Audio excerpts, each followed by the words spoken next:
Hey, what's going on? My name is Sam Deegan, and in this video, I wanted to kind of go over the kind of the 20% of the high level functionality that's going to give you 80% of the results, right? What I kind of see, I talk to a lot of people in the community, and I find that a lot of times there is confusion around exactly what they should do, especially when they first get started using high level. And so the point of this video is to help people who are just now getting started to create a pipeline in the sales process for their agency or for their SaaS or for their business that ultimately is going to help them, and something that's not overly complex and confusing, but something that is going to actually help facilitate sales, right, and help facilitate pushing people down the pipeline. So first things first, I guess I'm going to go through what the pipeline is, and as I'm going through it, from there, I'm going to tell you the different automations that I have going on here in the background, so that you can understand what all is happening here. Okay. So the first lead stage is new lead. Now, an opportunity can be created here at different points. It just depends on what your funnel looks like. But, for instance, if you're using a Facebook lead form, as soon as they fill out that lead form, you could have the opportunity created here, right? Or if instead of using a Facebook lead form, you're just having them click through to your funnel and then you had them fill out an application or a survey, once again, I'd put them here. All right. And after that, pretty much I have the way that I set it up is I have them go into the new lead stage, and I also have it wait 5 minutes or so. Okay.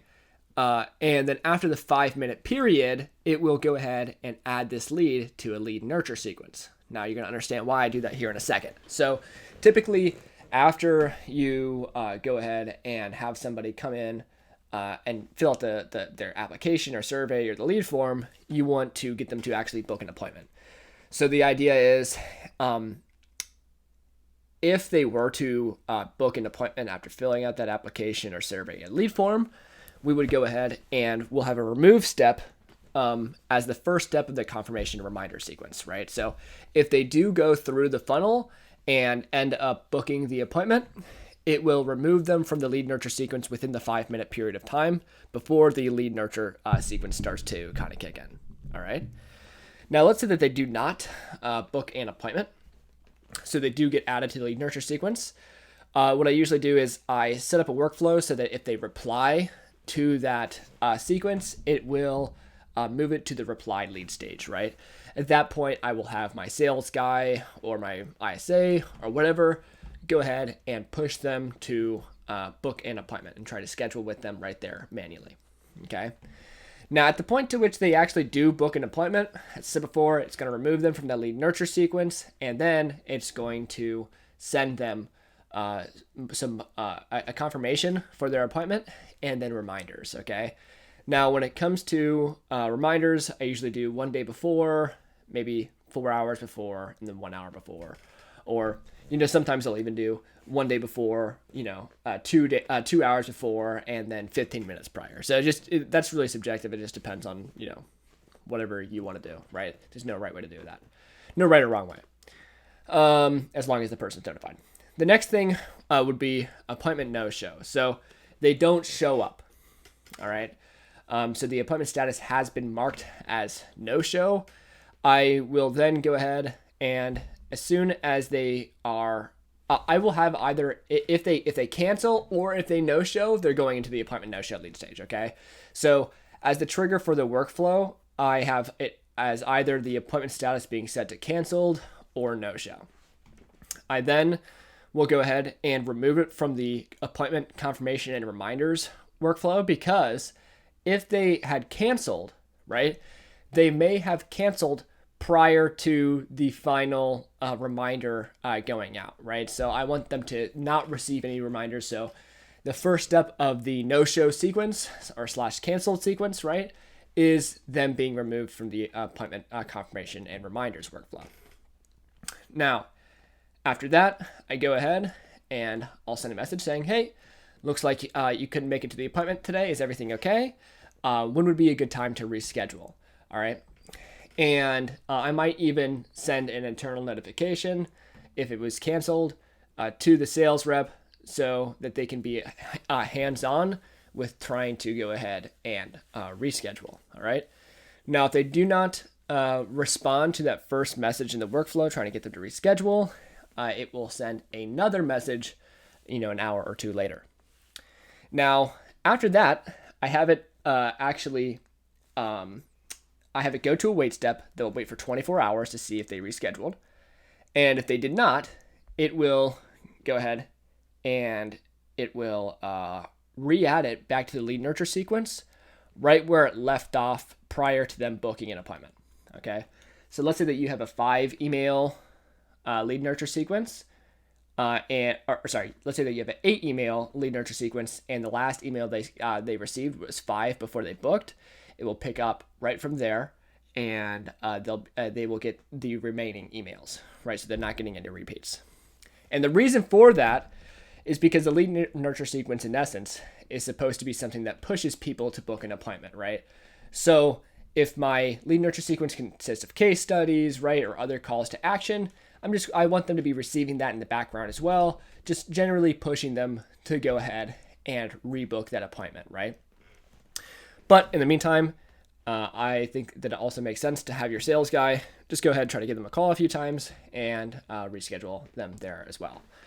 Now, if they did show up, I actually do not have a lead stage here. And my reasoning behind that I kind of explained in a separate video, which is, I think it's called How to Properly Structure Your Sales Pipeline. The reason being that the outcome of any appointment, right, tends to be either a follow-up, a contract being sent, or it gets removed from the pipeline. So, there's no point in having an appointment showed lead stage if it's immediately going to go to a follow-up or to a contract sent lead stage, at the end of the call. You know what I'm saying? So it's transitory, and therefore it's not necessary. So I just go ahead and remove it there. Now, obviously it's a follow-up, right? As soon if the person says, let's say that we were hopping the sales call or whatever, your use case would be, and the person says, listen, I got to talk to my wife, or I got to talk to my husband, or whatever. We always hear that all the time. We then will go ahead and set up a task, okay? And a task for ourselves, and we'll assign it to the sales rep, obviously, and then they just put in a date that they wanted to follow up on, okay? And then in a workflow, I will basically have it triggered by the task reminder, and I will then send an internal notification back to the assigned user to let them know, hey, make sure to get to this today. So I'll send them a text or something, right? So let's say that we've followed up, right? Now we want to go ahead and send a contract. Now this contract sent, I actually don't utilize like the built-in contract feature within High Level. I just think that it's, I know people sometimes will use forms, right? To go ahead and to kind of substitute for like a proper contract software. I don't think that that's secure enough. My reasoning behind that is pretty much just that, like, the contracts themselves are based off of custom fields, right? And then obviously has the signature field, right? So they can sign, but the actual custom fields that they saw in the contract form are subject to change really easily, right? I could just, one of my workers or anything could go in there and change the fields, right? Not saying that any of you guys would do that, but I just prefer to have a more secure contract solution. I want them to feel secure in it, and I just think that that's kind of proper, okay? So what I always do is I do set up a sales form where it will have custom fields for every piece of information that will need to be sent to a contract software like PandaDoc. And then I set up an Integromat automation that will go ahead and send a contract as soon as I hit the submit button using the information that I use in the fields of the form, okay, or that I fill in to the fields of the form. Yeah. Now the next thing that I do is you can see that it goes straight from contract sent to invoice sent. Now, if you may be wondering, right, why would the next lead stage be invoice sent and not contract signed?